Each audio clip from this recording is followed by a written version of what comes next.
Dawn of August 29, 2021. The rainy season. I was in a rental car going to the animal clinic with my dog. He was running out of breath, lying down on my lap, covered with a blanket, his cheeks in my arm. He was facing the car window to get a glimpse of the sun, rising and stuttering in between establishments.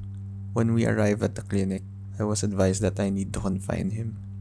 I was told of the possibility of him surviving was cut down to half. Promises were made, assurances were laid down, and after a few hours, my dog was gone. I sank so low that I even blamed the sun for rising that day. Wrong time, wrong season. These memories, these images, these stories represent the feeling of being lost, what we go through during tough times, times of uncertainty and vulnerability. Geography. Dalton Pass is a zigzag road and a mountain pass that joins the provinces of Nueva Ecija and Nueva Vizcaya. It's the only access between Central Luzon and Cagayan Valley. Historically, it is famous because of the Battle of Balete Pass, where thousands of Filipinos, Americans, and Japanese soldiers perished during the Second World War. Accumulation of gestures. The painting shows a preparation for a bonfire. Bonfires signify a lot of things: celebrations, entertainment, and protests. I used to play with fire, literally, a means of introspection and discovering oneself. This image of controlled outdoor fire is fueled by many things. Unwanted items, mostly garbage, expressed warmth to me.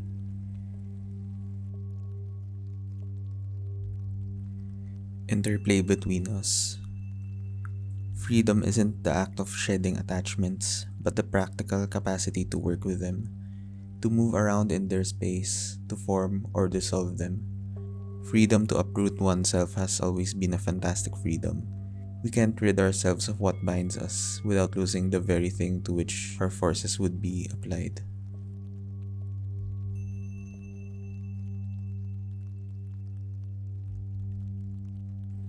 A Hundred Swords. This painting of palmera plants was taken from the side of our house. Overgrown and aligned with each other, they served as a wall and a temporary home to the Maya birds and quails in our home. As the plants grew, they destroyed the cement wall, as if creating a space to nurture life.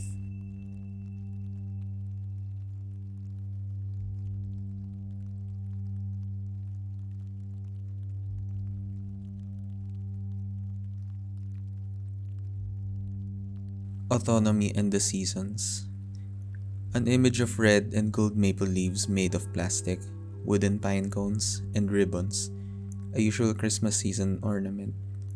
Some of these decors stay even after the Christmas holiday ends. Some even stay forever.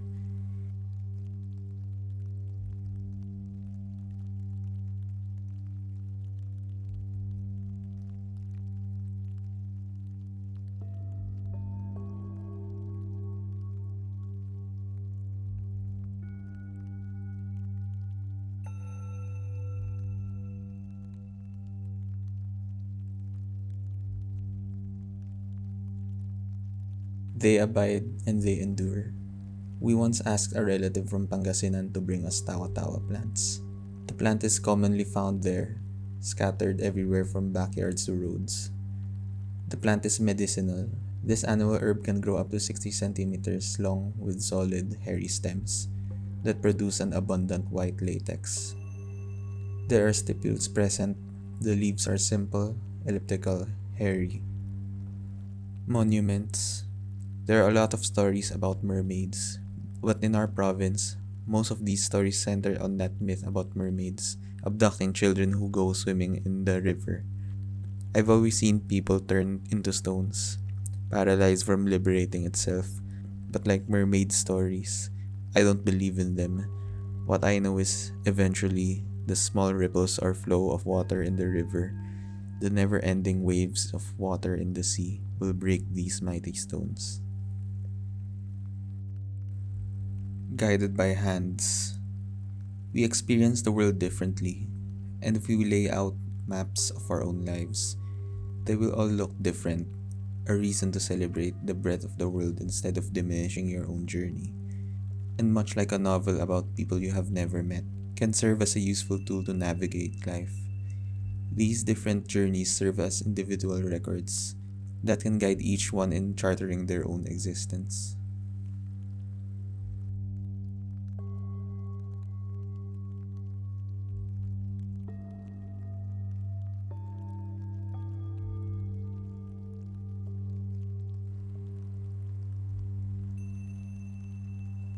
These representations are based on real places and personal experiences and memories.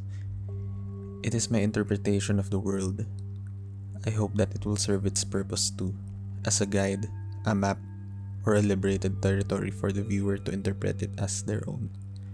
The way things are, which language it is meant to designate, it may or may not matter in the long run.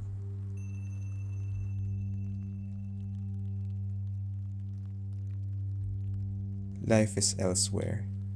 I've never ridden a Ferris wheel. Ever since I was a little kid, I was always told that Ferris wheels were not sturdy and I developed a fear of riding them. Later on in life, my daily routine became a never ending loop of ups and downs. I've developed my own Ferris wheel, only this time I was forced to ride it through. Home Run, a painting of a vacant lot in front of my grandfather's house from the point of view of my mother's house in Isabela. Over time, as we grew older, with days and months passing by, the fewer people occupied the lot. As for me, the lot became just an ordinary vacant lot. I forgot how magical the place was. I've aspired to get away from there and leave that desolate town. Crystal Place. In most Filipino households, drinking glasses are often used as ornamental objects to accentuate a home. Their numbers are much more than the number of people who live in these houses, usually stored in a cupboard. Personally, these empty glasses represent anticipation, an act of waiting for things to come. In dog years, it is always a misconception of time. It is not a short period. It's a lifetime of good memories to cherish, like a cat's cradle. These memories will turn into thousand forms, however long or short that may be, to make our life more the one we would like to live. For we all do have only a limited amount of time granted to us in this world. We should use it with this in mind. For everyone exists forever, and no one lives for even an instant.